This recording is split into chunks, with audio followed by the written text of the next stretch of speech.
La narrativa es la rama de la literatura en la que alguien le cuenta algo a otros. Tiene componentes de la tradición oral muy fuertes y ha sido la base del traspaso de historias y creencias desde la antigüedad. ¿Sabías que los videojuegos, sin excepción, tienen muchas características de los textos narrativos? Desde Mario Bros. A Fortnite, pasando por Assassin's Creed hasta Minecraft. No te pierdas este video de...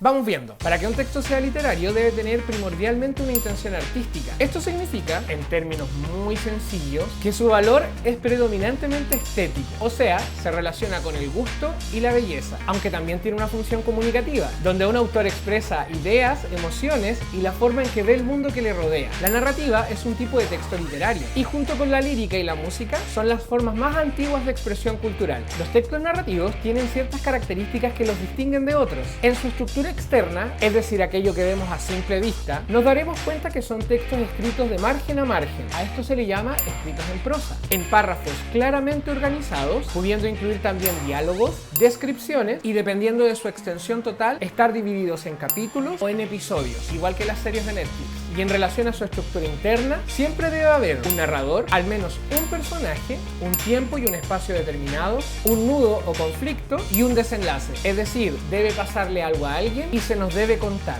Dicho todo esto, los videojuegos suelen calzar perfecto con los elementos anteriores, porque, piénsalo bien, si no hubiera un personaje, o si no hubiera un conflicto que resolver, o si no hubiera un espacio y un tiempo en que realizarlo, bueno, pues entonces no habría videojuego. En el famoso Mario Bros, por ejemplo, ¿quién sería el personaje principal? Obvio, Mario. ¿Y cuál sería el conflicto? Bien, Bowser se roba a la princesa Peach y Mario tiene que ir a rescatarla derrotándolo. Tiempo y lugar, salvo pocas excepciones, en todas las versiones de Mario hay un tiempo establecido por etapas. Y también podemos decir que cada etapa es un pequeño capítulo de la historia. ¿Ves cómo sí se parecen a las series de Netflix? Y en este caso específico suele ser el reino champiñón el escenario. ¿Y cuál es el desenlace? Igual podemos interpretar que eso depende de tus habilidades como jugador. Pero el juego se termina cuando el conflicto se resuelve. Es decir, cuando salvamos a la princesa, cuando lo damos vuelta. En otros casos, como Fortnite, también tienen un formato narrativo. Por ejemplo, en el modo salvar al mundo, hay un conflicto que resolver con los zombies. Los personajes tienen nombre, aunque no podemos establecer si hay alguno más importante que otro. Hay un marcador de tiempo, tormenta, y también hay un espacio, la isla, que si bien no tiene un nombre, cada uno de los sectores sí. La gracia y la gran razón por la que este juego en particular es enviciante es que además somos nosotros los escritores de la historia. Cuando jugamos en el modo online, por ejemplo, somos nosotros los que decidimos cuál es el destino de cada personaje.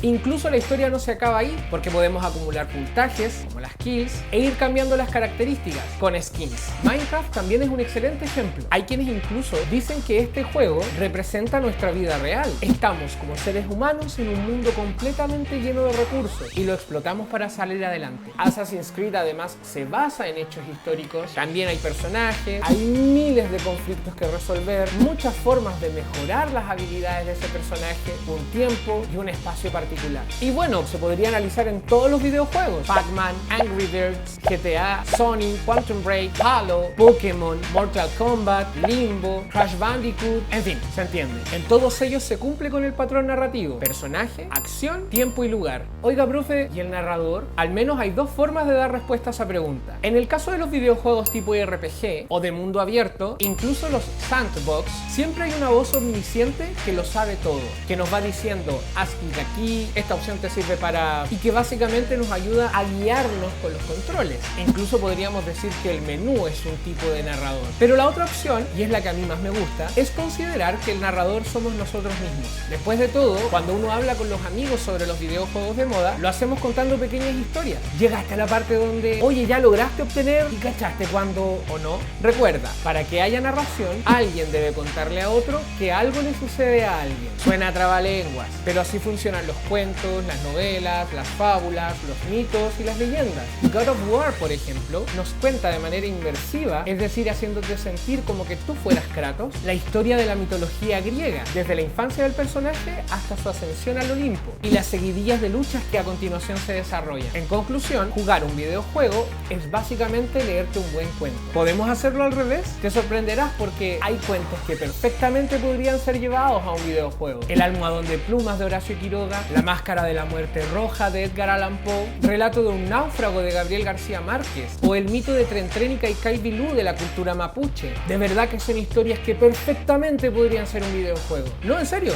léelos y te vas a dar cuenta. Pero por ahora cuéntame, ¿qué videojuego estás jugando? ¿O cuál es tu videojuego favorito? Comenta usando el hashtag OigaProfe, resumiéndome el argumento del videojuego, señalándome al menos lo esencial. Recuerda, personajes, acción, tiempo y espacio y narrador. ¿Ves que también se puede aprender narrativa y literatura con videojuegos? Ve corriendo a contarle a tu familia esto. Y no te olvides de suscribirte, darle a la campanita y compartir. ¡Nos vemos!